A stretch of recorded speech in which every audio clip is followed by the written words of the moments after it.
సైకోల రాజ్యంలో red book రాజ్యాంగం. అవును, రాష్ట్రంలో అమలవుతున్నది అంబేద్కర్ రాజ్యాంగం కాదు, ఆ సైకోలు రాసిన రాక్షస రాజ్యాంగం. వేధింపులు, తప్పుడు కేసులు, అక్రమ అరెస్టులు ఇదే పనిగా పెట్టుకున్నారు. దాడులు చేసేది వాళ్లే, రివర్స్లో కేసులు పెట్టేది వాళ్లే. వల్లభనేని వంశీ విషయంలో అయినా, అబ్బయ్య చౌదరి విషయంలో అయినా జరుగుతోంది ఇదే. వైఎస్ఆర్సీపీలో కీలక నాయకులందరిపైన తప్పుడు కేసులు పెట్టాలి, అక్రమంగా జైళ్లలోకి నెట్టాలి. ఇదే లక్ష్యంగా ఆ తండ్రి కొడుకులు పనిచేస్తున్నారా? నెక్స్ట్ జోగి, కొడాలి, పేర్ని అంటూ ఆ ఎల్లో మీడియాలో కథనాలు దేనికి సంకేతం?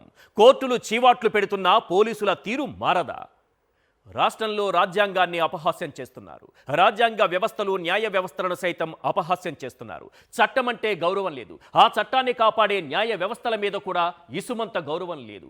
ఇచ్చిన హామీలు నెరవేర్చి మంచి పాలన అందించమని ప్రజలు అధికారం ఇస్తే ఆ తండ్రి కొడుకులు చేస్తున్నది ఇదే. ప్రత్యర్థులపై కేసులు ఎలా పెట్టాలో వారిద్దరే నిర్ణయిస్తారు, విచారణ ఎలా కొనసాగాలో వారిద్దరే నిర్ణయిస్తారు, ఎవరెవరి మీద ఎలాంటి అభియోగాలు మోపాలో వాళ్లే నిర్ణయిస్తారు, సాక్ష్యాలు ఎవరి చేత చెప్పించాలో వారే నిర్ణయిస్తారు, దర్యాప్తు ఎవరు చేయాలో వాళ్లే నిర్ణయిస్తారు. చివరకు వీరి ప్రయత్నాలకు కోర్టులో ఎదురు దెబ్బ తగిలితే తట్టుకోలేక వెంటనే మరో తప్పుడు కేసు పెట్టి జైల్లో పెడుతున్నారు. వల్లభనేని వంశీ అక్రమ అరెస్టు విషయంలో జరిగింది ఇదే. ఇక వైఎస్ఆర్సీపీ మాజీ ఎమ్మెల్యే అబ్బయ్య చౌదరి విషయంలో మరీ దారుణం. చింతమనేని ఉద్దేశపూర్వకంగా నోటి దురుసు ప్రదర్శించారు, బూతులతో రెచ్చిపోయారు, ఆ తర్వాత దాడికి కూడా దిగారు. ఈ వీడియోలు సోషల్ మీడియాలో వైరల్ కావడంతో తెల్లారేసరికి ప్లేటు ఫిరాయించి రివర్స్లో అబ్బయ్య చౌదరి సహా 20 మందిపై ఎస్సీ ఎస్టీ అట్రాసిటీ కేసులు పెట్టించాడు. అంత భయానకంగా ఉంది ఏపీలో పరిస్థితి. ఏపీలో రెడ్ బుక్ రాజ్యాంగం రాజ్యమేలుతున్న వేళ ప్రధానంగా కొన్ని ప్రశ్నలు వినిపిస్తున్నాయి. అవేంటో ఒక్కసారి మనం స్క్రీన్ పైన చూద్దాం. క్వశ్చన్ నెంబర్ 1, రెడ్ బుక్ రాజ్యాంగంలో రాక్షస పేజీని తెరిచారా? క్వశ్చన్ నెంబర్ 2, వంశీ అక్రమ అరెస్టు వెనుక అసలు కథేంటి? క్వశ్చన్ నెంబర్ 3, 5 ఏళ్ల పాలన తండ్రి కొడుకుల కక్ష సాధింపులకే పరిమితమా? క్వశ్చన్ నెంబర్ 4, దాడులు చేసేది, రివర్స్ కేసులు పెట్టేది వాళ్లేనా? క్వశ్చన్ నెంబర్ 5, వైఎస్ఆర్సీపీ నేతలంతా క్రిమినల్స్ అయితే బాబు సంగతి ఏంటి? రాష్ట్రంలో కక్ష సాధింపులు, అక్రమ అరెస్టుల పర్వం కొనసాగుతున్న వేళ వినిపిస్తున్నటువంటి ప్రశ్నలివే. రెడ్ బుక్ రాజ్యాంగంలో రాక్షస పేజీ ఓపెన్ అయింది. వంశీ అరెస్టు వెనుక అసలేం జరిగిందో చూస్తే కూటమి అధికారంలోకి రాగానే 2023 ఫిబ్రవరి నాటి కేసును రివర్స్ చేసి తప్పుడు కేసు పెట్టింది. గన్నవరంలో ఉద్రిక్తతలు రెచ్చగొట్టి రాజకీయ లబ్ధికి 2023 ఫిబ్రవరిలో టీడీపీ ప్లాన్ చేసింది. అందులో భాగంగానే అప్పటి టీడీపీ ఎమ్మెల్యే వంశీపై అసభ్య పదజాలంతో టీడీపీ నేత దొంతు చిన్న రెచ్చిపోయాడు. అతనికి మద్దతుగా తెలుగు భాషా ప్రావీణ్యుడు, తెలుగు భాషా కోవిదుడు, డీకే బోసు వ్యాకరణం సృష్టికర్త పట్టాభి రంగంలోకి దిగారు. ప్రెస్ మీట్ పెట్టి బూతులతో రెచ్చిపోయారు. అక్కడితో ఆగకుండా పోలీస్ స్టేషన్ ఆవరణలోనూ తన తెలుగు భాషా పాండిత్యాన్ని ప్రదర్శించారు. దీంతో వైఎస్ఆర్సీపీ టీడీపీ వర్గాల మధ్య ఘర్షణ జరిగింది. ఈ ఘటనలో 44 మంది వైఎస్ఆర్సీపీ సహా టీడీపీ కార్యకర్తల మీద పోలీసులు కేసు నమోదు చేశారు. అయితే కూటమి అధికారంలోకి రాగానే కేసు తారుమారు చేసి 94 మంది వైఎస్ఆర్సీపీ నేతలపై కేసులు నమోదు చేయించింది.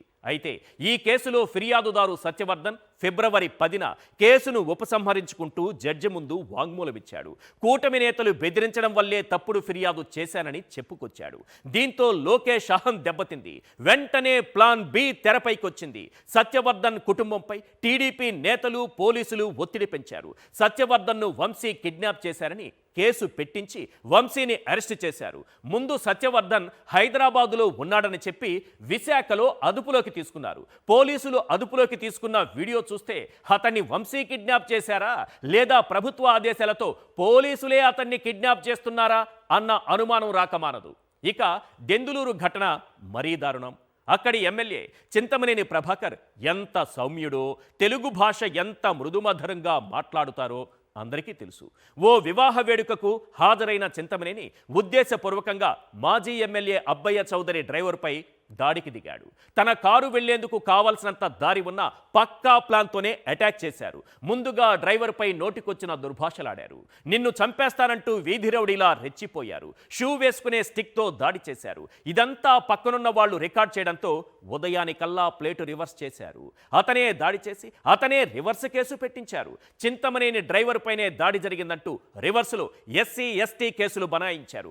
అబ్బయ్య చౌదరి సహా 20 మందిపై కేసులు నమోదు చేశారు. మన ఏపీలో రెడ్ బుక్ రాజ్యాంగం అంత అద్భుతంగా అమలవుతోంది మరి. నిజానికి వల్లభనేని వంశీ నందమూరి హరికృష్ణకు జూనియర్ ఎన్టీఆర్కు చాలా సన్నిహితంగా ఉండేవారు. అప్పటి నుంచే లోకేష్ టార్గెట్లోకి వంశీ చేరిపోయారు. అతను టీడీపీలో ఉన్నప్పుడు కూడా అతని కుటుంబంపై ఐటీడీపీ అసభ్యకర పోస్టులు పెట్టేది. అధికారం చేతిలోకి రాగానే వల్లభనేని వంశీని అరెస్టు చేయించడం వెనుక అసలు కారణం ఏంటన్నది అందరికీ తెలుసు. అతను చేసిన కొన్ని కామెంట్స్ ఈ పరిస్థితికి దారి తీసిందనేది కాస్తో కూస్తో రాజకీయ పరిజ్ఞానం ఉన్న వారందరికీ తెలుసు. అతను అలాంటి కామెంట్స్ చేయడం ముమ్మాటికి తప్పే. అప్పట్లో చంద్రబాబు కన్నీళ్లు పెట్టుకోవడం నిజంగా బాధాకరమే. కానీ అలాంటి మనోవేదనే టీడీపీ వల్ల, ఆ పార్టీ నేతల వల్ల ఎందరో అనుభవించారు. వైఎస్ఆర్సీపీలో ఉన్న వాళ్ళంతా క్రిమినల్స్ అన్నట్లుగా చంద్రబాబు మాట్లాడుతున్నారు. ఎవరినీ వదిలిపెట్టేది లేదని, కక్ష సాధింపు రాజకీయాలు కొనసాగిస్తామని రెడ్ బుక్ రాజ్యాంగం సాక్షిగా ఎల్లో సైకోలు బహిరంగంగానే చెబుతున్నారు. అలాంటి వారు సమాధానం చెప్పాల్సిన ప్రశ్నలు మచ్చుకు కొన్ని ఉన్నాయి.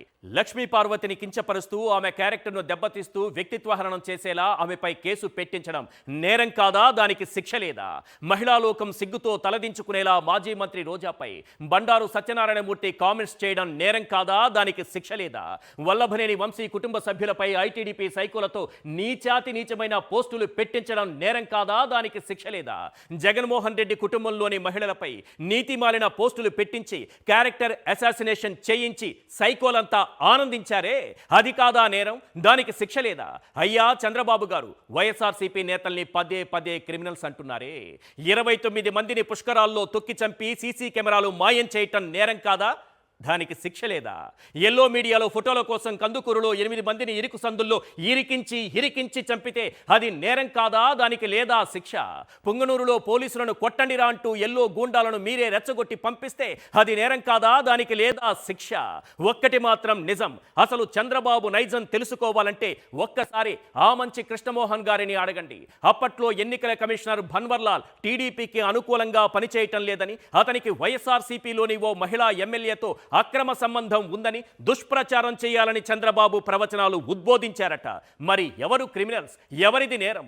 ఎవరికి శిక్ష పడాలి? రెడ్ బుక్ రాజ్యాంగాన్ని పక్కన పెట్టి చూస్తే అంబేద్కర్ రాజ్యాంగం సాక్షిగా మీ రంగు బయటపడుతుంది. ఇది మాత్రం గన్ షాట్.